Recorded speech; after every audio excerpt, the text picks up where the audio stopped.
I'm Claudine Wong, joining you from the San Francisco Bay Area from KTVU, and I'm joined now by Monte Francis, a journalist working in Paris. And things have changed there. Monte, how are you? Doing well. How about yourself? Well, we last talked a month ago, and at that time we were simply focused on the reopening in Paris and how life had changed. And certainly in the last month, we've seen a lot of different changes that have affected things. You guys are getting protests there as well, as people remember George Floyd and another man from Europe there, UK, right? Well, that's right. I mean, we're watching obviously all the protests happening in the US, but there was a very large protest here in Paris last night. About 20,000 people showed up for it. And so the background to the case here, they were there to call for justice for this young man, a 24-year-old Adama Traore, who died in police custody in 2016. And I'll He pull up led some police. video here that you Sure, can okay. see just on Twitter so people can see the numbers. I mean, there's a lot of people coming out for this. Sure.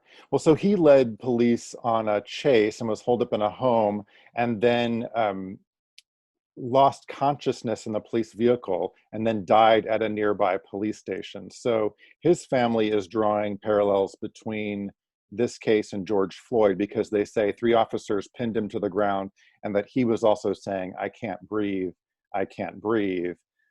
His sister was one of the main organizers of this protest yesterday. And so people are up until this point in France, had you seen a lot for him? But this is obviously just the parallel is what's speaking to so many people. When you're talking about how many it speaks to, I mean, if these are the streets there, these protests look similar to what we're seeing here in the US. Yeah, the protesters are accusing the police in Paris of racism and police brutality. This morning, the Paris police chief was defending his department, saying that racism is not a problem in the ranks of the department. But we've seen other cases like this where protesters say Black men have been victimized, in their words, by the police. Well, they're saying, a lot of people have said, right, it's not just a US problem, although it's being highlighted here in the US right now. I've got to ask you with this, are they having, I mean, obviously we'll make the distinction, right? There's the protests, and then it seems when the sun comes down here in the US, we have the looting and we have some violence, and we've had violent clashes between even,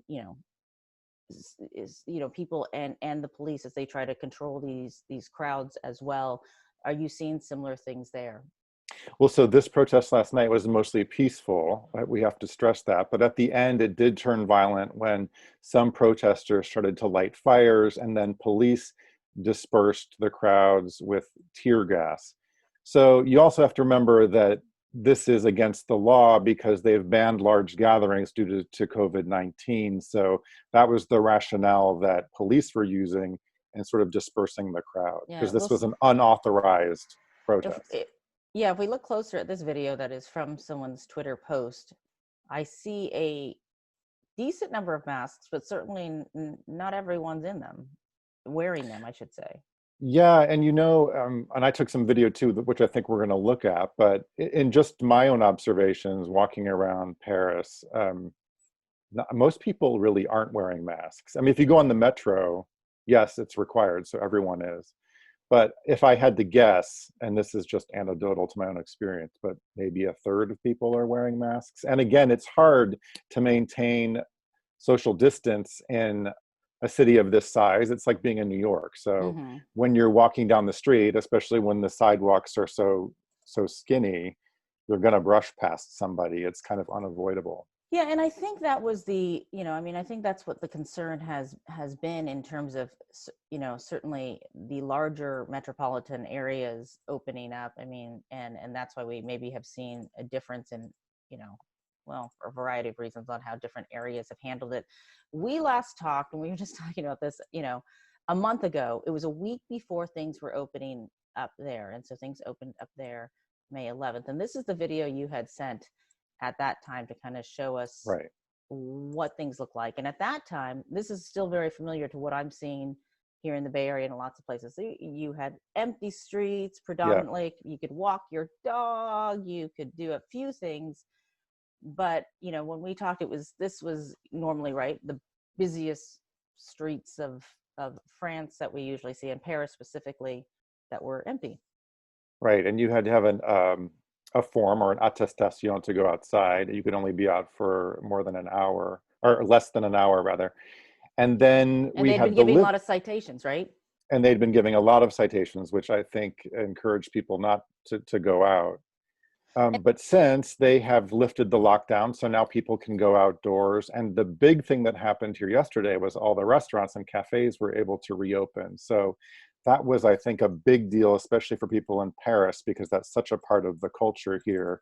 There are a few restrictions though. So while all restaurants, restaurants across France can open and have people come inside, in Paris, you can only eat outside. So it's the terraces, as you can see here in this video I took this morning. Yeah, People so are this is outside. interesting because you're talking about the masks. It's not required; they just suggest it.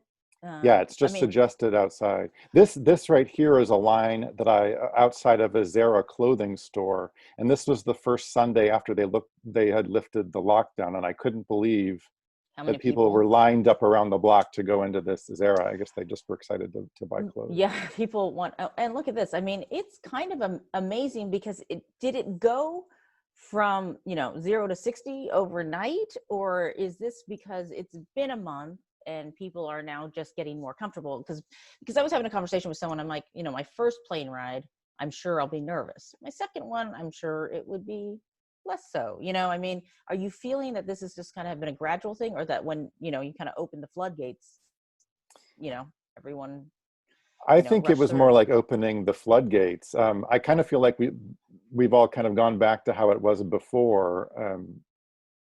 That's just my own impression. This is along the Seine. We were there over Yes. the weekend, and there were just people Wow. everywhere. Yeah, That's amazing. And are you seeing the cases go up there? Because that's what everyone wants to know, right? If we do this, the fear is if we do this, and of course now you've had protests, and that's probably why people felt um, that they maybe could protest, because they're doing this on a regular basis without masks. And right.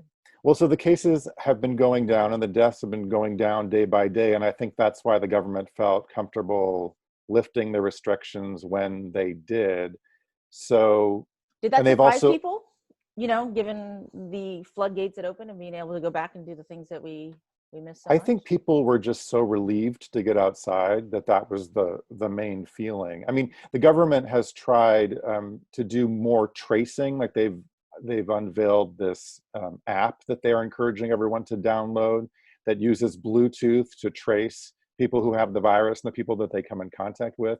But the thing is that it's voluntary. So it is going to depend upon the people who have the virus, who tested Hmm. positive, to sort of register, download, and have people have the app follow your location. And there were some concerns about privacy, obviously, but then a big watchdog here in France issued a statement saying that they didn't have any big concerns about personal information being lost. Hmm, that's really interesting. So, in general, do you see people doing different things? I mean, the masks are just one part, right? I mean, there are still a lot of other ways. Whether it's just hand washing, Right, antibacterial, and how we kind of just move through right. spaces. I feel like I will forever do it a little bit differently. But do you feel like some of that is still happening? It's definitely still happening. And, as we just saw the video, people are really riding their bikes.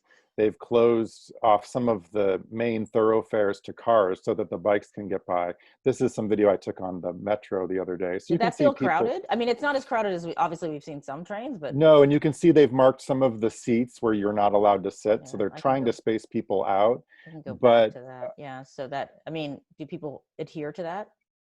for the most part, although it's hard to remain, you know, like I said, a meter of distance, as you can see right there, from someone on the metro. Yeah. But Did you feel safe in there though? I mean, is there just that general sense of, because we are taught to be a little scared of being in any place like that. Did you feel uncomfortable being on that train? A little bit, to be honest. I had my mask on. I didn't touch anything. I didn't sit down. And as soon as I got off, I had my gel and I put the gel on my hands. So I've been trying to avoid using the metro, and I think that's what the government wants you to do. They would prefer you to ride your bike or find some other way to get to work, Well, I although it's appreciate not you getting always that video possible. for us. Hey, because, no problem.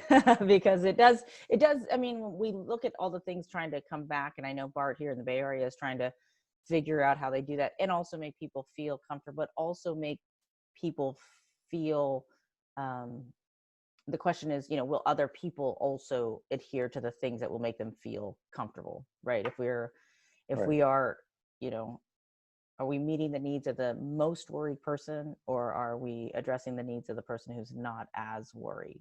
right.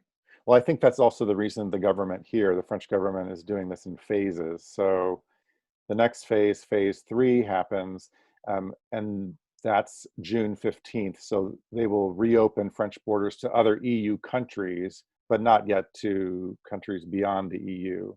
And Well, and that'll then, make a difference, right? In terms of, right, I mean, because we're seeing a lot of people, and just like New York and other major cities, all you have to do is fill the streets with the people who actually live there, and it's crowded, much less letting anyone else come in. right, right.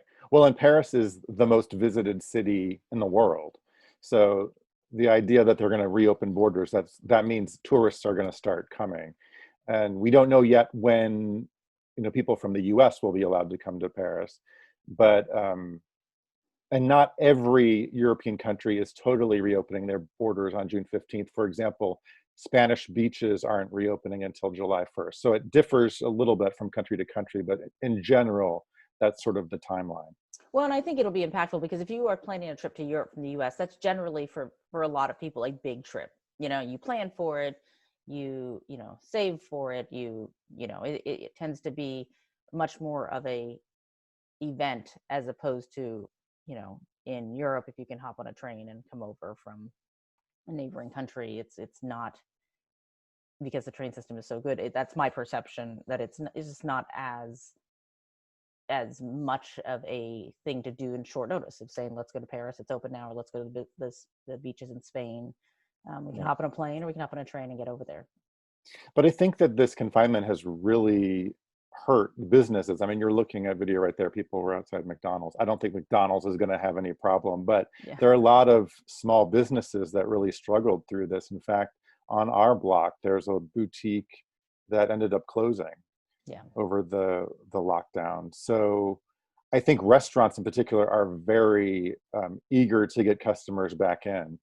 Well, I wonder about that because I see, we obviously have a lot of businesses closing here as well. We have some major chains, and then of course we have these smaller businesses as well. And I wonder, when things open back up, if we'll recognize these same streets. I mean, take a street like this where you're used to having store after store after store after store. And I wonder, are you Hmm. seeing ones that just don't open, right? Because they just decided in the last few months that they couldn't hold. Because it's different if it's a lot of, it looks like on that street where a lot of major retailers that have Hmm. multiple locations, or either throughout Right. Europe or globally, and then you have the mom and pops. But we're kind of seeing the impact on both fronts.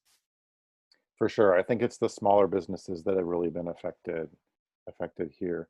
I should also note that museums here have not yet reopened. So they're Mm. looking for phase three to start on June 22nd. So gyms, swimming pools, theaters, museums, and cinemas are slated to reopen June 22nd. But they Mm. still have a ban on large gatherings, concerts, that kind of thing until September.